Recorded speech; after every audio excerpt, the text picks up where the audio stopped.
you wouldn't travel through Samaria unless it was absolutely necessary.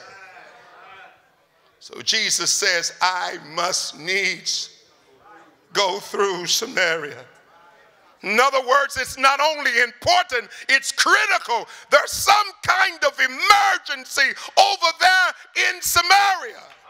Someone is in trouble. Someone may not make it out of that trouble. I don't know, but I got to go through Samaria. That's the backdrop. That's the ambience. That's the nexus surrounding the story of the woman at the well. Are y'all still with me tonight? That brings me back to verse number 7, where we're first introduced to the woman at the well.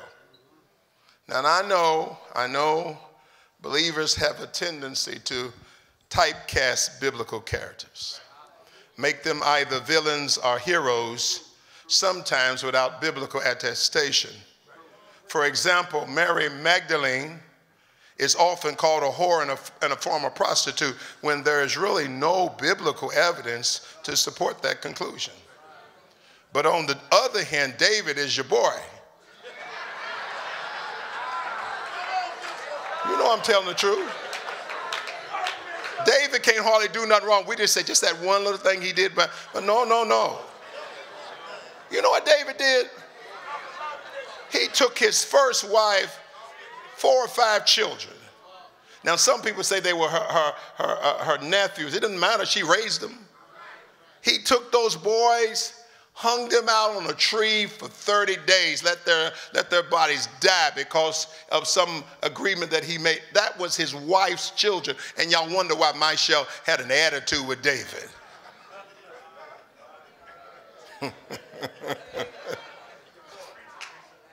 But David is our hero, so that story don't get much ink in our exegesis.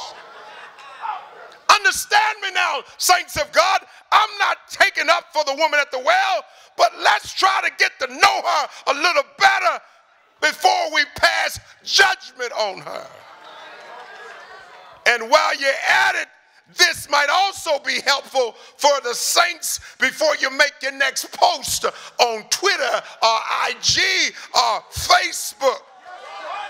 Before you dislike me and defriend me, Negro, talk to me. Get to know me.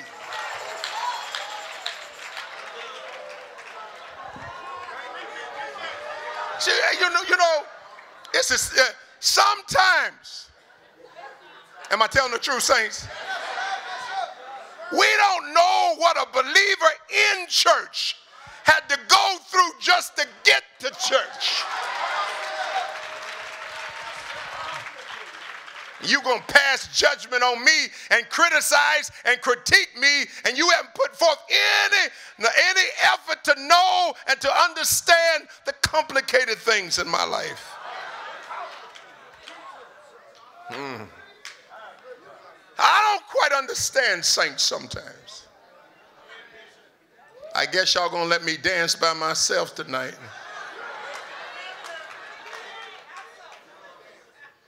How can you speak in tongues in the sanctuary and won't speak to me in the parking lot? Come on, somebody.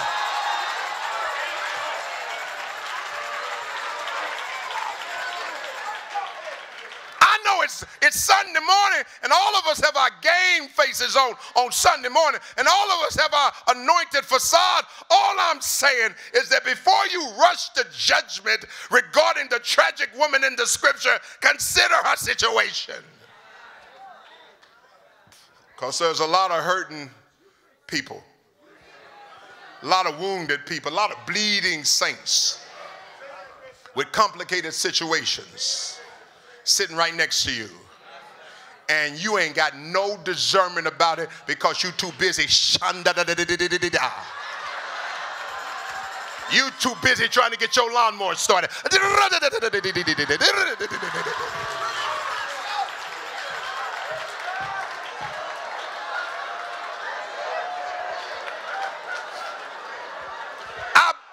I've been reading this text over and over again, and I'm convinced that the woman at the well, when she started out in life, She did not plan. She did not envision herself as a thought.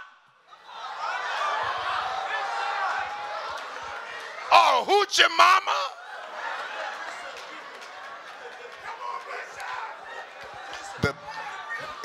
Hey, the bishops behind me, they're like, what's your thought? What's your thought? Don't say that. Don't say it to her.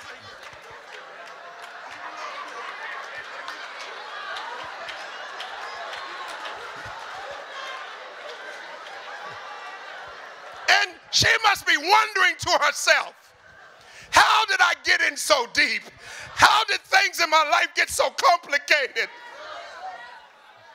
You see, that's the job of your enemy, is to take your dire circumstances and your fleshly proclivities and your thoughts, which are not all the time, but sometimes afar off, and dramatize and traumatize your life so much that things get really complicated.